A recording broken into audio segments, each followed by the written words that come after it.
김경래 최강 시사. 추미애 장관하고 검사들 간의 갈등 얘기, 이거는 박승민 최고께서 먼저 좀 해주세요. 네. 이게 지금 뭐 검난이라고 규정할 수 있는지 없는지는 논란의 여전히 있지만 네. 어찌됐든 일선 검사들이 굉장한 수위, 꽤 높은 수위로 댓글들을 달고 법무부 장관을 비판하고 있는 건 사실입니다. 이 상황 어떻게 봐야 되고 있는지 여당에서는. 일단은 저는 지금 추미애 장관께서 하고 있는 것이 검찰 개혁이라는 생각에는 사실 변함이 없고요. 네. 다만 이제 일선 검사들의 이런 반발이 왜 이렇게 나타날까라는 고민을 좀 해봤는데 네. 제가 봤을 때는 이 검찰과 법무부의 관계가 새롭게 정립되는 이 과도기에 놓여 있다. 그런 생각을 좀 하게 되더라고요. 일단 예. 지금까지 사실 그동안 되짚어보면 아시겠지만 이 법무부 장관의 존재감이라는 것이 굉장히 미미했던 것이 사실이고 네. 또 검찰도 이제 법무부를 약간 상급 기관으로 사실 생각하지 않았었고 약간 이런 것들이 지금까지 자리를 해왔는데 지금 이제 법무부 장관이 검찰 개혁에 대해서 굉장히 세게 드라이브를 걸기 시작하면서 이 검찰이 조금 뭔가 이 결집되는 것도 굉장히 커졌고 또 법무부 장관과 검찰총장이 사실 처음부터 균형 관계를 이루고 지낼 수는 저는 없다고 생각을 했어요. 왜냐하면 이 검찰 개혁이라는 것이 굉장히 좀 큰 주제고 이것이 지금까지와는 새로운 질서를 또 네. 만들어내는 것이니까. 근데 이제 이 법무부 장관과 검찰총장이 부딪히는 이 상황 속에서 두 분이 사실 좀 더 논쟁적으로 이제 얘기를 하고 더 많은 것들에 대해서 합의를 좀 이뤄내면서 나아가야 되는 것인데 좀 검찰이 정치를 좀 하고 있다. 이런 비판을 계속해서 듣고 있는 이유가 결국에는 이 검찰 조직의 체질을 개선하는 데 있어서 거기에 동의하기보다는 도리어 이제 검찰을 공격한다. 약간 이렇게 해석을 하는 것 같아요. 그래서 이거에 대해서 좀 검찰 내부에서 좀 법무부 장관에 대해서 공격하는 이런 마음이 생겨나고 있는 것이고 네. 결국에는 이것이 검찰총장이 계속해서 정치를 하고 있는 것에 대한 문제가 결국 근본적으로 깔려 있다고 봅니다. 어떻게 생각하십니까? 저는 검찰개혁 네 글자라는 구호 자체에 대해 가지고 그 부정적인 어감이 생기진 않을 거라 봐요. 근데 이제 실제 지금까지 나온 중간 결과물들을 보면은 사람들이 이게 뭐야 이럴 만한 것들이 좀 있습니다. 예를 들어 아까 일선 검사들의 반발이 있다고 하는 것들. 저도 이제 일선 검사 아는 분과 얘기해 보면은 부끄럽다는 거예요. 뭐냐면 검찰개혁이라는 것을 앞서서 추진한다고 하는 소위 말하면 팀 추미애 있는 사람들이 하는 걸 보면은 지금 이제 독직 폭행이라는 거 본인도 사실 공부할 때 그냥 훑겨 지나간 그런 건데 그걸로 사람이 기소되는 걸 보니까 기분이 묘하대요. 그러니까 한동훈 검사의 핸드폰 유심을 압수하기 위해 가가지고 네. 핸드폰을 여는 것을 보고 몸을 덮쳐가지고 뺏으려다가 기소되는 상황. 이게 뭡니까 보면은 이런 게 지금까지 이런 조국 장관 수사 때는 수사되는 사람들의 인권이나 이런 걸 엄청나게 얘기했으면서 그 대상이 본인들이 적이라고 생각하니까 몸까지 날려가지고 이제 폭행하는 거 아닙니까? 저는 이런 것들을 보면서 네 편 내 편 논리로 이제 사법행정 아니면 검찰행정이 가는 것에 대해 가지고 굉장히 검사들이 상당히 좀 우려하고 있는 부분이 있다 이렇게 생각하고.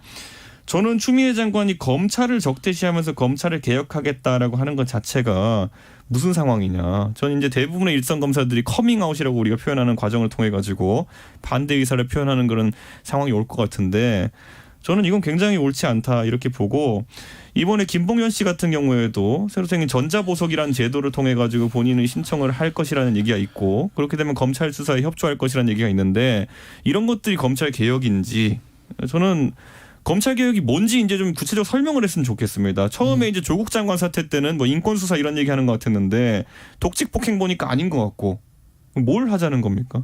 예.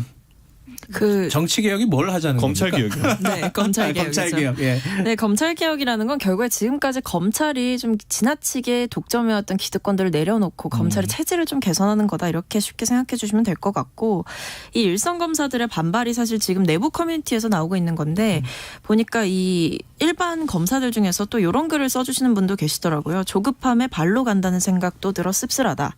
많은 국민들이 정치가 검찰을 덮은 것이 아니라 검찰이 정치를 하고 있다고 생각한다는 생각도 해보는 것이 좋을 것 같다. 그게 검사가 쓴 거예요? 네, 일선 검사가 쓴 건데요.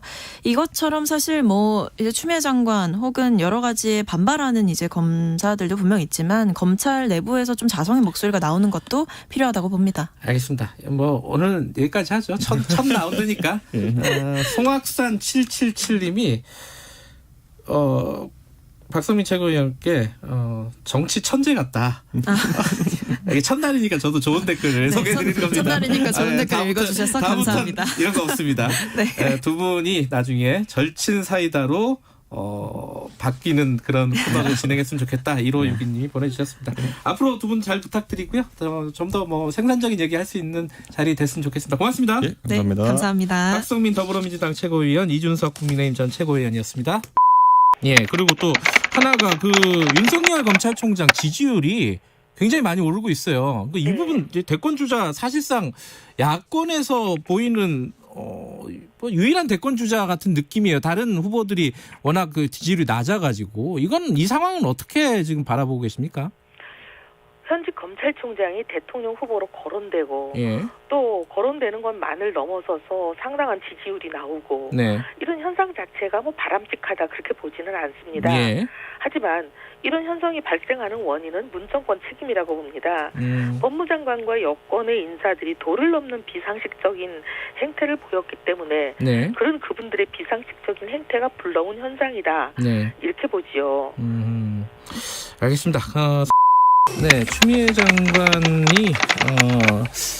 그러니까 지금 현재 검찰 개혁 과정 혹은 뭐 수사 지휘권 뭐 이런 부분에 대해서 비판을 한 일선 검사, 평검사를 뭐 지목을 해가지고 이 좌표를 찍어서 이렇게 한 거 아니냐라는 뭐 내부적인 반발이 좀 있는 것 같습니다. 그래서 검사들의 댓글들 뭐 게시판 글들이 이어지고 있는데 이거를 일각에서는 검난이다. 뭐 이렇게 표현을 하고 있고요. 뭐 댓글들이 몇백 개다. 뭐 이런 보도들도 계속 나오고 있고. 근데 이게 검찰 내부에서 실제로 지금 현 정부의 검찰 개혁 방향 그리고 뭐 지금 계속되고 있는 어떤 갈등 상황 이런 것들을 어떻게 보고 있는지 그게 궁금합니다. 검사들하고 직접 인터뷰를 하면 좋겠지만은 검사들이 인터뷰를 잘 안 하니까 오늘은 이 검사들에 대해서 비판적인 얘기를 계속 말씀을 하고 계신 분입니다. 검사 출신이기도 하고요. 지금은 변호사시죠. 이현주 변호사와 함께 이 얘기 좀 나눠보도록 하겠습니다. 스튜디오에 모셨습니다. 안녕하세요. 예, 안녕하세요. 예, 마이크 좀 가까이 대시면 감사하겠습니다. 이현주 변호사님은 아마 검사 출신이시고 이제 퇴임을 해서 예. 변호사를 하시고 형사 사건을 주로 하시나요? 지금은 어떤 사건 많이 하세요? 제가 이렇게 예. 검찰에 비판적이면서 형사 사건을 할 수가 없겠지요. 제 피의자 당장 구속되고 그러죠. 아니 뭐 그러기 하겠어요. 검찰이 아닌가요? 어쨌든 안 옵니다. 형사 사건. 지금 형사 사건을 안 하시니까 그래서 조금 자유롭게 말씀하실 수 있는 측면도 좀 있겠네요. 그럼 본인도 전관 아니에요? 전관 변호사 맨날 비판하시잖아요. 보통 정관은 유효 기간이 있죠. 유효기간? 왜냐하면 새로운 정관이 쏟아지니까 1년 길어야 2, 3년. 주변에서 한정되죠. 아무리 그래도 좀 걱정하는 사람들 많지 않아요? 이렇게 검찰에 대해서 비판적인 목소리를 자꾸 내면은 이 동네 그러니까 그러니까 법조인 바닥도 좁잖아요. 근데 그 바닥에서 왕따 당하는 거 아니냐? 근데 처음엔 저도 겁이 났는데 예. 이게 가면 갈수록 간이 커지는 거더라고요. 예, 여기까지 해봐도 뭐 일이 없구나 이러면 또 수익 올라가고 그렇게 되더라고요. 그래요.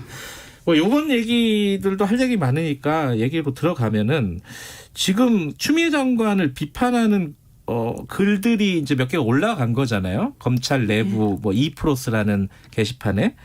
그런데 이게 조회수가 엄청나고 뭐 몇만 건, 뭐 5만 건. 그러니까 검사 수가 따져 보면은 지금 뭐 현직 검사가 한 2,000명 좀 넘는다는 거 아니에요, 네, 그죠? 근데 조회수가 한 5만 건, 댓글이 뭐 300개 넘게 달렸다. 이건 뭐 어떤 데는 또 더 많기도 한데 이거 제가 직접 못 보니까 이거 좀 심각한 거 아니냐? 이런 경우가 있었냐? 초유의 상황 아니냐? 이렇게 보는 쪽도 있더라고요. 어떻게 보세요? 저는 검사들의 댓글놀이에 불과하다고 봅니다. 자기네들끼리 그 안에서 와글와글 하는 댓글놀이. 예. 그 집단 항명으로 사직이나 뭐 평검사 회의에 예. 이르기 전까지는 뭐 그런 집단 행동으로 나가기 전까지는 자기네들 게시판에서 주거니 받거니 댓글놀이 하는 게 무슨 파급력이 있겠습니까? 이 보수 언론들이 조중동이 뭐 검난이라고 얘기하는 건 희망사항이죠. 그러니까 희망사항. 예, 이때까지 그 2020년 2월, 2020년 8월에 뭐 추미애 장관의 검찰 인사를 뭐 윤석열 총장의 수족을 잘랐다. 뭐 윤석열 죽이기다. 그리고 지휘권 행사에 대해서도 정치가 검찰을 장악하려고 한다. 이런 프레임이었는데 이 사태에 있어서도 이게 이 정권을 흔드는 진앙의 진원지가 되기를 바라는 그런 희망사항이라고 저는 봅니다. 그러니까 밖에서 키우는 경향이 더 있다 이런 말씀이시네요. 네, 언론이나 저는 이런 그렇게 쪽에서. 생각합니다.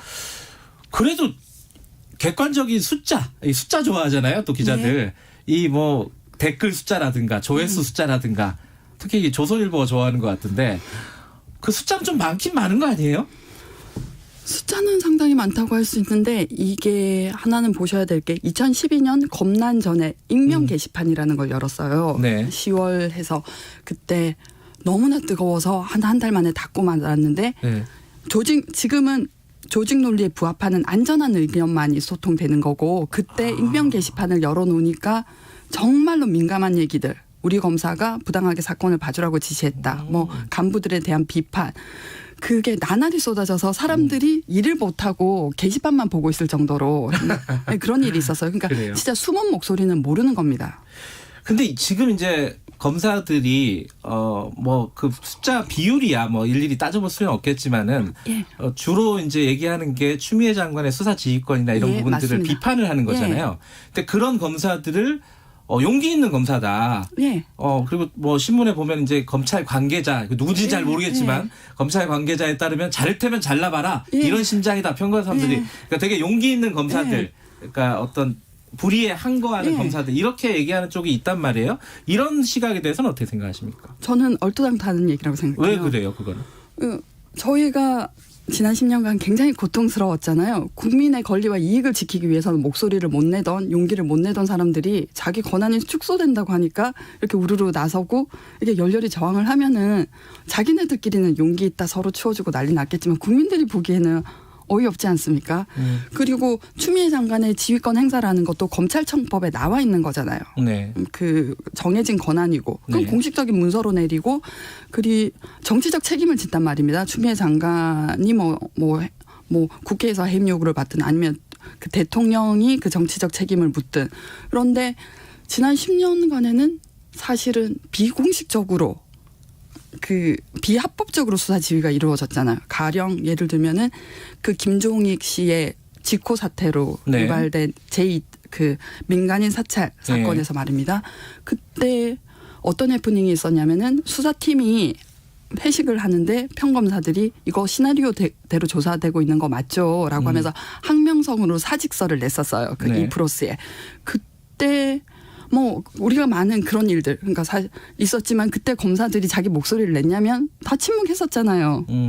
지금 국민들이 보기엔 명분이 자기네들은 명분이 있다고 하지만 명분이 있다고 하겠습니까? 그러니까 변호사님이 보기에는 이 지금 어떤 목소리를 내는 것은 조직의 어떤 권한이라든가 권력을 빼앗길 것 같은 부분에 대해서 목소리를 내는 거지 그 전에 어떤 부당한 권력의 어떤 압력이라든가 이런 부분에 대해서 목소리를 낸 적이 없다 이런 말씀이신 거네요.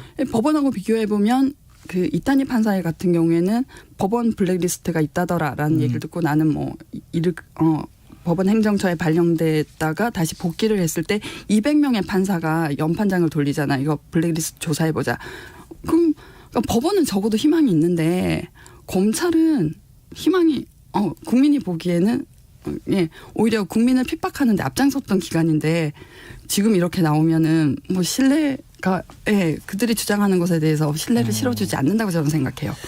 근데 예컨대 이제 이 반대되는 목소리, 그러니까 지금 윤석열 총장이라든가 이런 부분에 대해서 비판적인 목소리를 내는 게 이문정 검사 같은 경우에 그런 목소리를 이제 게시판에 썼잖아요. 근데 상대적으로 그런 글에 대해서는 반응이 좀 싸늘하다.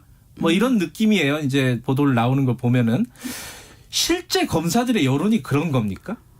뭐 아까 전에 말씀드렸다시피 일단은 조직 논리에 부합하는 안전한 간부들이 보기에 그 안전하고 그 어여쁜 의견만이 소통되는 것이 뭐 분위기고 이문정 검사는 원래 그 내부에서 그 왕따, 천덕꾸러기, 아웃캐스트였기 때문에 뭐 새삼스러운 건 아니라고 봐요. 그 이문정 검사가 2012년 12월에 그 재심 사건에서 무죄 구형을 했을 때 그 무죄인 것을 무죄라고 했을 뿐인데 징계를 받게 됐단 말입니다. 그때 네. 동료들이 나서줬냐면 한 명도 이문정 검사 편에서 얘기를 해준 사람이 없어요. 뭐 그때가 쭉 이어지는 거죠. 지금 말씀하신 걸 들으면 지금의 어떤 댓글놀이라고 말씀을 하셨지만 네. 어쨌든 이런 어떤 검사들의 의견 개진 이런 것들이 나중에 어떤 평검사 회의라든가 네. 집단 사직서 제출이라든가 이런 실제적인 검난으로 이어질 가능성은 지금 말씀을 보니까 약간 부정적으로 생각하시는 저는 것 같아요. 낮다고 봐요. 평검사회의를 소집하는 사람은 청의 수석, 그러니까 네.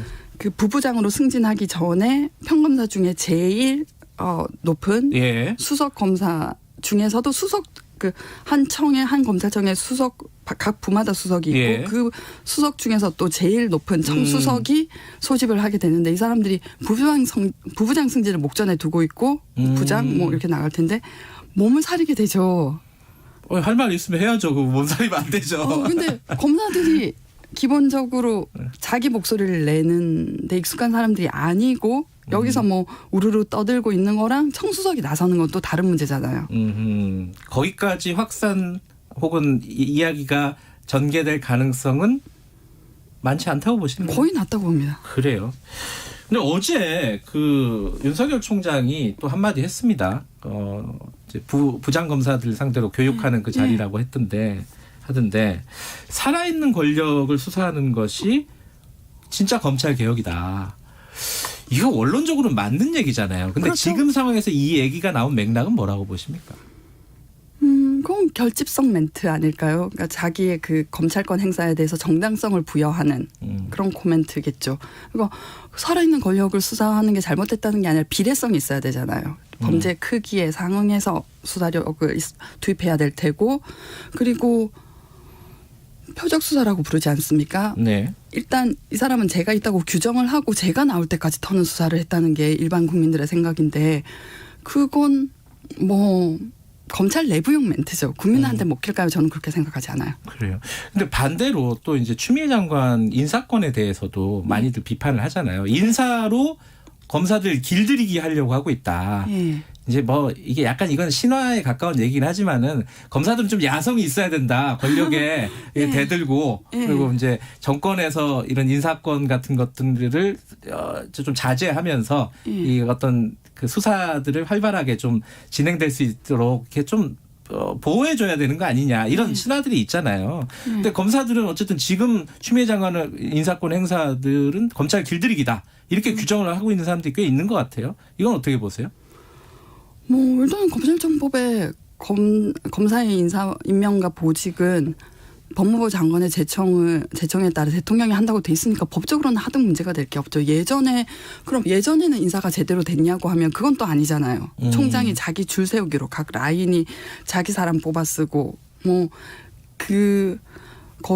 보훈 인사하고 그건 또 잘 됐나면 그러니까 검찰의 인사 관행을 어떻게 바꿀 것인가 하는 문제는 여전히 숙제지만 뭐 그럼 그 추미애 장관의 인사가 잘못됐다면 그 전에 인사는 잘 된 인사냐 뭐 그건 아니잖아요. 서지현 검사가 미투하게 된 계기도 그러니까 인사 보복을 했었고 네. 그렇게 생각합니다. 지금 윤석열 총장이 이렇게 이미지를 보면은 이렇게 검사들 만나러 쭉 다니잖아요. 네. 약간 대선 행보 아니냐 막 이렇게 보는 쪽도 있고 뭐 일부지만은 또 실제로 지지율이 많이 나오잖아요. 예.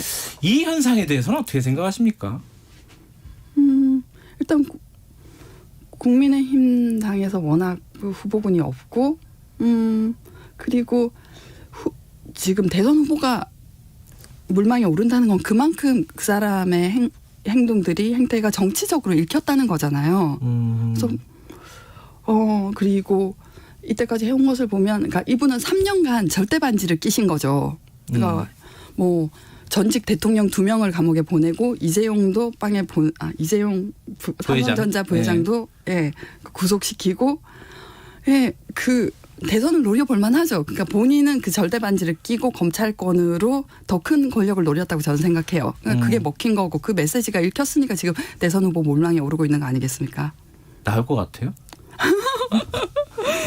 그건 뭐 국민의힘 당에서 결정할 거지만 어쨌든 굉장히 위험한 행보죠. 왜냐면은 그 국감장에서도 뭐 퇴임 후에 국민을 위해서 봉사하겠다라고 했는데 그 메시지는 보면은 그럼 이때까지 해온 것들이 다 자기가 검찰권을 이용해서 정치적 지형을 인위적으로 만들기 위한 시도가 아니었느냐라는 오해를 받을 수 있고 앞으로의 행보도 그렇게 읽힐 테니까 저는 역대 가장 위험한 검찰총장이라고 생각합니다.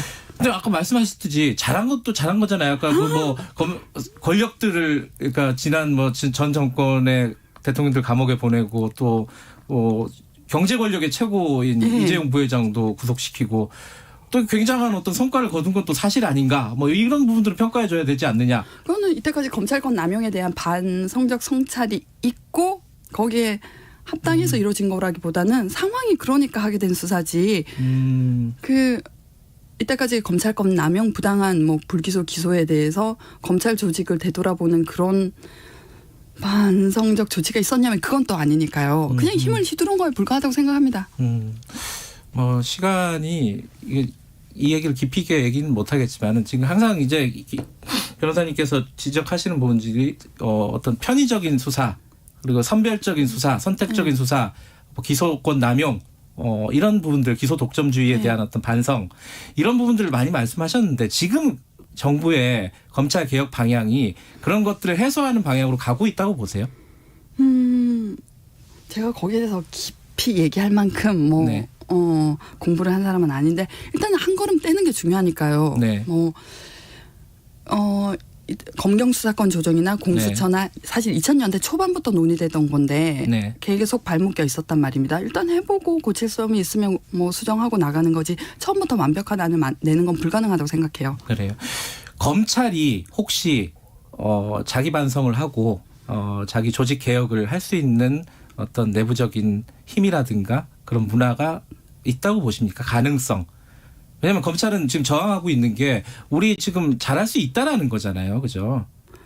불가능하죠. 일단은 왜 불가능한 겁니까 그게? 철저한 상명하복 문화.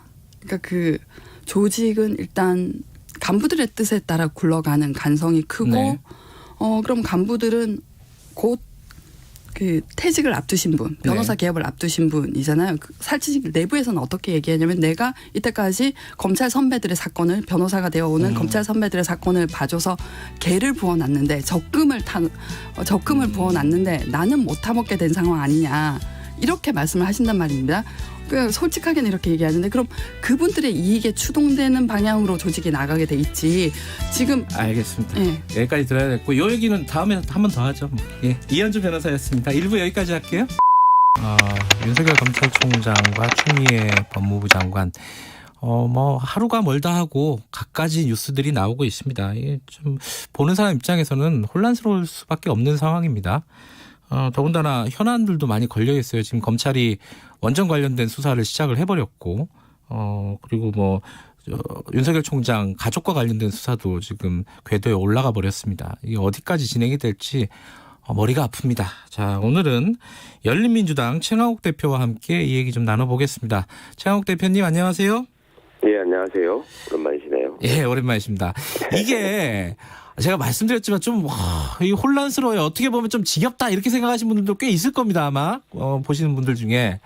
자, 추미애 장관하고 그 윤석열 총장하고 계속 서로 간에 사실상 서로를 겨냥한 말들 계속 쏟아내는 상황. 이거는 보시기에 어떻게 보고 계세요? 최강욱 대표께서는? 저뿐만 아니라 많은 국민들이 불편하실 거고요. 예. 그리고 이거를 언론이 또 증폭시키는 면이 있죠. 네. 정치권도 나서고 있고. 네. 그런데 이렇게 비유를 해보면 어떨까요? 그러니까 국방부 장관이 뭔가 정책에 관한 발언을 하는데 네. 거기에 대해서 번번이 육군 참모총장이 엇나가는 행동을 한다. 그러면은 그게 어떤 평가를 받을까요? 그렇게 생각을 해보면 될 것 같은데 이상하게 검찰총장과 법무부 장관의 문제는 이거를 불복종이나 항명의 문제로 보지를 않고 네. 갈등이라고 하더라고요. 네. 그러니까 상급자와 하급자 관계라는 게 있는 것이고 또 정부조직법이 정한 원칙이라는 게 있는 것이고 네. 그다음에 어느 쪽이 과연 헌법과 법률에 맞는 지금 행동을 하고 있는 것인가. 네. 그런 판단은 좀 필요한 것 같습니다. 물론 이제 국방부 장관하고 육군참모총장하고 법무부 장관하고 검찰총장의 관계가 1대1로 다 똑같은 건 아니겠죠, 물론. 그죠? 100% 똑같지는 않지만 뭐 네. 한 95%는 똑같죠. 네. 네. 이게 지금 어제 추미애 장관이 또 그 얘기를 했어요. 검찰이 사과해야 된다. 과거에 수사를 제대로 하지 못한 부분, 특히 뭐 BBK 사건 같은 경우 사과를 시키도록 하겠다. 뭐 이런 말을 했습니다. 이게 현실적으로 가능한 일인지 아니면은 최강욱 대표께서도 이거 사과해야 될 일인지 어떻게 생각하세요, 이 부분? 예, 아니 뭐 당연히 사과해야 할 일이죠. 네. 그리고 본인들이 지금 계속 외치는 것이 예. 뭐 일종의 뭐 정치적 독립이 필요하다, 뭐 중립성에 대해서는 얘기하지 않은 상태에서 그런 네. 독립성, 그다음에 사건 수사를 하는데 뭐 장관이 부당한 지시를 하는 거 아니냐, 뭐 인사권을 남용하는 거 아니냐 이런 식의 주장들을 하고 있잖아요. 네. 간접적으로. 예. 그런데 그 사건과 관련해서 검찰이 가장 보이지 말아야 할 모습을 보이는 게 대표적인 사건, 지금 언급하신 그런 사건들 아닙니까? BBK 그리고 같은 거요? 예. 그렇죠. BBK도 그렇고 김학의 씨 사건. 김학의 문제도 사건. 그렇고. 예. 네. 과거에 또 뭐 이문정 검사가 재심에서 무죄를 구형했던 네. 뒤에 벌어진 사건들도 그렇고. 그러니까 그거는 이미 팩트가 확인이 된 거고 시민들의 판단이 끝난 부분이란 말이에요. 네. 근데 그거에 대해서 사과를 하지 않죠. 이거는 이제 오래된 고질입니다. 그러니까 과거에 참여정부 때도 모든 일종의 권력기관들이 다 과거사에 대해서 반성하고 사과를 했는데 네. 유일하게 반성을 안 한 조직이 또 검찰이었죠. 그러니까 그것을 국민한테 위임받은 권한으로 이제 민주적 통제를 행사하는 곳이 행정각부의 장관들인데 네. 장관으로서 할 수 있는 얘기라고 생각하고 또 했어야 될 일이라고 생각합니다. 근데 윤석열 총장은 계속해서 그 살아있는 권력을 수사하는 것이 진짜 검찰 개혁이다 이렇게 얘기를 하고 있습니다. 네. 그러니까 수사로 보여주겠다 이런 뜻인 것 같기도 하고 이 말을 네. 어떻게 해석하세요? 지극히 정치적인 발언이라고 생각을 합니다. 정치적이다.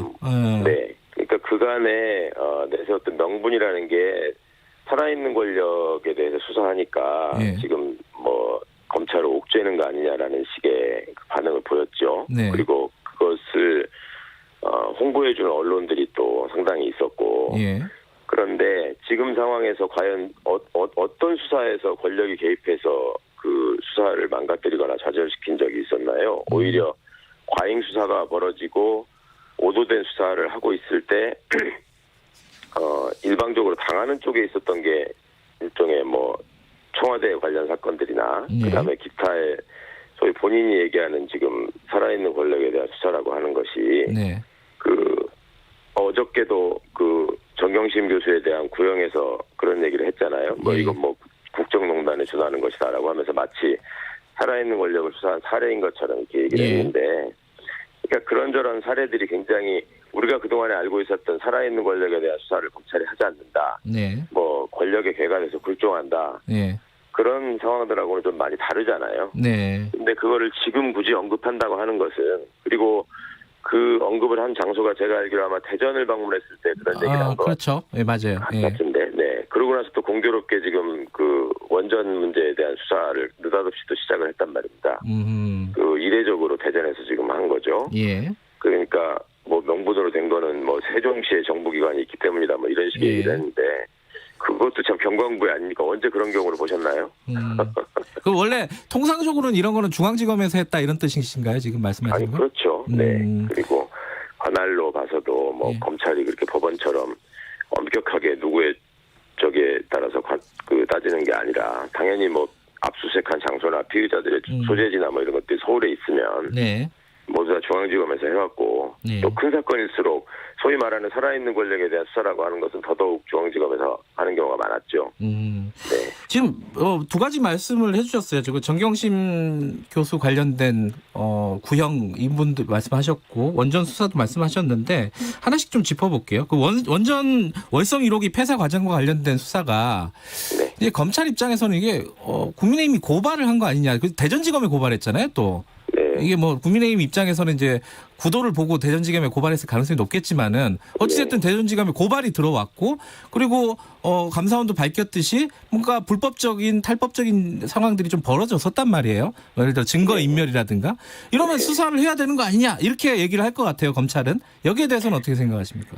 그러니까 검찰의 수사가 정치적이다라고 비판을 받았던 지점이 예. 선택적 정의를 자꾸 얘기한다라는 거였는데 선택적 정의. 예. 예. 이번에도 비슷하죠. 그러니까 고발을 한다고 해서 무조건 수사를 그렇게 착수해서 대대적으로 신속하게 하는 것은 아닙니다. 네. 예를 들면 저희가 선거 기간 중에 윤석열 씨 장모나 부인에 대한 문제를 고발했는데 네. 4월이에요. 예. 지금 10월, 11월 아닙니까? 예. 그간에 어떻게 진행되고 있었는지 한번 생각해 보시면 어떤 차이가 있는지 아실 것 같고. 예. 그 다음에 이 내용면을 보더라도 정부의 어떤 정책적인 판단에 관한 그 감사원의 감사 결과도 이제 그런 부분이었죠. 예. 근데 그 중에 일부를 이제 꼬투리를 잡아가지고 여기에서 위법한 점이 있으니 이거를 범죄를 전제하고 수사를 해보겠다. 이렇게 따지면 감사원의 감사 대상인 것들 중에는 부당한 행정행위에 대한 감사를 통한 지적이 있지만 네. 위법한 행정행위에 대한 것도 굉장히 많습니다. 그러면 그 모든 사안에 검찰이 다 개입해서 수사하는 게 당연한 것인가? 네. 그리고 감사와 수사를 그렇게 구분해놓고 감사원의 역할을 주고 또 감사원에다가 이제 감사위원회 의결로 고발 기능을 부여하고 있거든요. 예. 그러면 그런 것은 무슨 의미가 있는 것인가?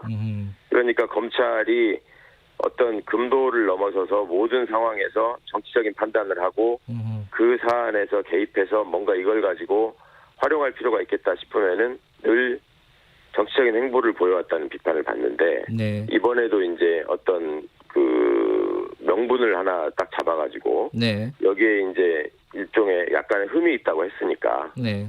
이거는 뭐 수사해도 된다. 뭐 이런 식의 판단을 하지 않았나 생각합니다. 네. 그리고 그 의도는 뻔한 거죠. 예.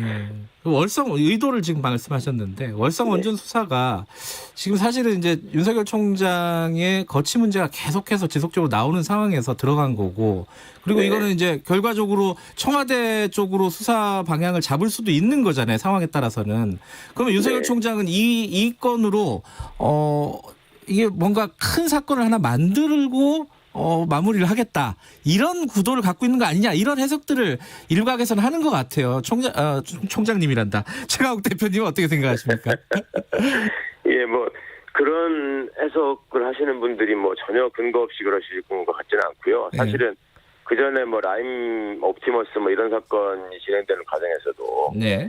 끊임없이 뭔가를 염두에 두고 겨누고 있다는 생각이 드는 그 행보를 하는 경우가 많았습니다. 네. 그런데 이제 그게 다 애초에 생각했던 그림과는 맞지 않고 여의치가 않은 점이 있죠. 예. 그거는 이제 조국 장관 관련한 사건 때도 뭐 여전히 반복됐던 일이긴 한데, 네.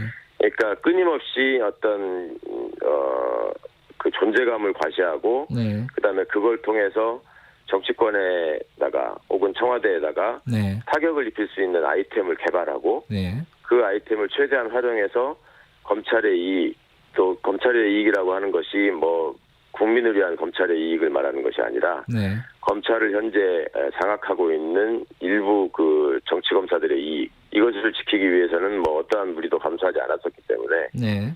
예. 이번 문제도 상당히 우려스러운 지점이 있다고 봅니다.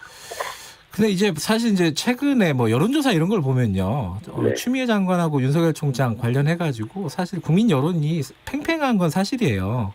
네. 그리고 이제 사람들은 일반적으로 권력에 대해서 칼을 겨누는 검찰을 멋있게 생각하는 경향이 있습니다. 분명히. 그렇죠. 네. 네. 그러니까 그런데 이 상황에서 수사를 한다 그러는데 추미애 장관이 이건 저렇고 저건 저렇다 그래갖고 가이드라인을 딱 주는 거 아니냐 이렇게 당장 나온단 말이에요.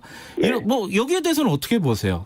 그러니까 보십시오. 가이드라인이라고 하는 것은 과거에 검찰이 이제 권력에 종속돼가지고 그 기능할 때 보시면 애초에 이제 그 누군가가 내부적으로 방향을 정하죠. 네. 그리고 그 과정에서 피의 사실들이 계속 청와대에 보고되면서 일종의 그 정리가 됩니다. 네. 그러면 그 트랙을 따라서 그대로 수사가 진행되고 애초에 제기됐던 의혹과는 엉뚱한 방향에서 이제 결론이 나고 네. 하는 사건들이 굉장히 많았었어요. 예. 그러니까 그런 것들이 이제 김학의 씨 사건이나 네. 이 뭐 BBK 사건이나 이런 게 이제 대표적인 거였죠. 예. 그런데 가이드라인이라고 하는 것은 그 가이드 하는 대로 따라와야지 가이드라인이지. 안 지금 따라온다. 법무부 장관이 아하. 예 그렇게 얘기하니까 대검이 그러면 그걸 수용해서 의식해서 예. 예 그게 무서워서 이제 더 이상 어떻게 하지를 못하고 그대로 쭉 갈 것이다. 네. 그런 모습을 보셨습니까 지금? 예. 예. 그리고 아까 정경심 교수 관련된 말씀도 잠깐 언급을 하셨는데 말씀하신 대로 살아있는 권력을 수사했던 국정농단 사건과 비교를 했습니다. 검찰이. 그리고 징역 7년, 벌금 9억 원. 일단 뭐 형량 자체는 뭐 객관적으로 볼 때는 많아요. 높은 형량인데 요 검찰의 구형 어떻게 보셨습니까? 일단 도박을 해보신 분들은요. 예. 뭐 쉽게 이해를 하실 텐데 자신이 손에 쥔 패가 그다지 이렇게 훌륭하지 않을 때 상대를 이제 흔들어 보려는 걸로 일종의 블러핑이라는 걸 하지 않습니까? 예, 예. 이게 지나친 구형에다가 예. 법적으로도 별로 타당하지 않은 지금 그 모습을 보이는 것 같은데 예. 일종의 불안감의 표현이라고 생각합니다. 불안감의 그러니까 표현. 예. 네, 처음에 사건을 시작할 때는 본인들의 입장에서 이제 그런 그림을 그리고 출발한 건 사실인 것 같습니다. 지금 보면 이걸 어떻게든 과거 최순실 국정농단 사태와 비슷한 모델로 만들어서 네. 또 그 모양과 일치시키면 네. 국민을 설득할 수 있을 것이다. 네. 국민적 이해를 구할 수 있을 것이고 본인들이 생각한 어떤 목표를 달성할 수 있을 것이다라고 기대했던 것 같은데요. 네. 지금 재판 과정에서 재판 중에 드러난 사실들을 보면은 그렇게 정확히 일치하지는 않죠. 그리고 오히려 펀드 문제나 이런 것들, 사모펀드 문제를 굉장히 집중했었는데 네. 그거는 엉뚱하게 짚었다라는 것이 이미 조범동 씨 재판에서 낱낱이 좀 밝혀진 면이 있고요. 네. 그렇다 보니까 이것을 어떻게든 본인들이 생각했던 프레임, 본인들이 생각했던 모델로 갖다 맞춰야지만 좀 처음에 불안감, 처음에 느꼈던 어떤 자신감이 유지가 되지 않으니까 네. 그런 이제 불안감을 해소하기 위해서 또 예. 국민들을 현혹하기 위해서 그런 식의 표현을 쓰지 않았을까. 네. 세상에 표창장이 국정농단이라고 생각하는 사람이 누가 있습니까? 이걸 뭐 재판 결과 법원의 판단을 좀 기다려 보고요. 네. 그리고 어제 추미애 장관이 검찰총장 특활비 얘기를 했습니다. 이게 뭐 한 90억 가까이 된다는 얘기인데. 네네. 그리고 추미애 장관은 또 여기 특활비가 이제 어떻게 쓰였는지 모른다는 얘기와 함께 일선지검에 안 내려간다는 고충을 본인이 들었다. 이렇게 얘기를 했고 네. 야당은 그냥 아니다 사실이 아니다 이렇게 얘기를 하고 있어요. 네. 일단 뭐 두 가지인데 이 특활비라는 게 이렇게 많은 건가? 이게 일단 문제가 어떻게 생각하시는지 궁금하고 이 사실관계에 대해서도 좀 궁금해요. 특활비라는 게 국민들께 알려지게 된 게 말입니다. 예. 일반적으로는 국정원이 왜 특활비를 뒷돈으로 청와대 뒷돈으로 활용해가지고 네. 갖다 바치다가 여러 가지 문제가 이렇게 일어났잖아요. 이 국정농단 사건 때 나온 거죠 이게. 예. 그렇죠. 그리고 검찰의 특활비에 대해서 가장 선명하게 기억하시는 건 아마 돈봉투 사건일 겁니다. 네. 서울지검장하고 중앙지검장하고 뭐 검찰국장하고 뭐 이런 사람들이 돈봉투 예. 부하 검사들에게 나눠줬던 맞아요. 거. 시끄러웠죠. 예. 네. 근데 그런 돈들이 특활비라고 하는 거는 은밀하게 진행되는 이제 수사 활동이나 정보 활동 같은 경우에 예. 그 비용을 어디다 쓰이는지 낱낱이 밝히고 하게 되면 예. 그 비밀성이 훼손될 수 있잖아요. 그렇죠. 그런 것 때문에 이제 불가피하게 편성되는 돈인데 그 돈이 사용되는 과정을 보면은 이게 증빙이 필요 없으니까 본인들의 편의에 따라서 마구잡이로 그냥 이렇게 쓰여지는 경우를 네. 지금 우리가 앞서 말씀드린 예에서 본 거잖아요. 네. 그리고 검찰에 출입해 보신 분들은 많이 아는 사실이지만 법무부가 검찰에서 돈을 얻어다 쓰는 형국이었습니다. 네네. 그러니까 특활비는 수사기관에다가 나오는 돈이기 네. 때문에 예. 검찰이 법무부에다가 분배해주는 식으로 해가지고 그동안에 예. 예. 이제 검사 출신이 장관을 하면 네. 아주 사이좋게 나눠 쓰던 돈이었거든요. 예. 그런데 지금 이제 특활비가 투명성을 갖고 있지 않은 돈이다 보니까 예. 총장의 자의적으로 집행되는 면이 아마 있었던 것 같고 그게 이제 특히 일선에서 수사를 하는 조직의 입장에서는 과거에 이제 대검에서 지원해주던 그 특활비를 알고 있을 거 아닙니까? 예. 근데 그거하고 다르니까 예. 아마 장관께서 그런 부분들을 보고를 받으신 것 같고 그 지점을 지적한 거 아닌가 싶습니다. 요 부분은 좀 그 사실관계 파악이라든가 앞으로 좀 정리가 돼야 될 필요가 있는 것 같아요, 그죠? 예. 그렇죠. 그 부분은 이제 뭐 국회에서도 들여다보겠다고 했으니까 예. 뭐 예산심의 과정에서 어느 정도 정리는 될 것 같긴 한데 예. 하여튼 중앙지검이 수사를 제일 많이 하는 조직인데 그쪽이 특활비가 부족해가지고 뭐 어떻다 하는 얘기는 참 여러 가지의 내용을 포함하고 있는 것 같습니다. 예. 예. 뭐 여쭤볼 얘기가 산더미 같은데 이제 거의 마무리를 해야 되겠네요. 마지막으로 그 윤석열 총장 대권 후보로 많이 거론되잖아요, 요새. 뭐 언론에서는 네. 뭐 삼강구도니 뭐 이런 얘기까지 나오는데 나올 것 같아요? 어떻게 보세요? 본인이 나오겠다고 한 거 아닌가요? 지난번에. 나오겠다고 한 거라고 보셨어요? 예, 저는 그렇게밖에 읽히질 않고 그리고 그 뒤에 보이는 행보를 봐도 이거는 전형적인 정치인의 행보지 공직자로서 취해야 할 그 도리는 아니라고 봅니다. 예. 그리고 그런 것들을 염두에 두고 그동안에 쭉 준비를 한 거 아닌가 싶을 정도로 국감장에서 좀 오버하는 모습들을 봤고요. 그리고 그런 모습들이 국민 보시기에 전혀 바람직하지도 않고 또 헌법과 법률이 검찰총장한테 기대하고 있는 역할도 아니다. 예. 그 점은 분명한 것 같습니다. 예, 열린민주당이 이제 더불어민주당과 이 재보궐선거 때 연대를 하냐 마냐 이런 얘기들 많이 나오고 있는데 그 얘기는 복잡하니까 나중에 여쭤보고 오늘은 최강욱 대표께서 서울시장에 나온다는 설에 대해서는 어떻게 생각하십니까? 그렇습니까? 저는 못 들어봤습니다. 아, 그렇구나. 진짜 처음 들어봅니다. 그 얘기는. 진짜 처음 들으세요? 네네네. 열린민주당에서도 후보 낼 계획은 있으신 거죠? 저희도 당연히 공당이니만큼 재보궐선거에 대한 입장을 이제 정리하고 준비해야 되고요. 네. 그것을 또 월요일날 최고위원회에서 앞으로 준비하겠다고 말씀드린 바가 있습니다. 예, 알겠습니다. 오늘 여기까지 드릴게요. 고맙습니다. 네, 감사합니다. 최강욱 열린민주당 대표였습니다.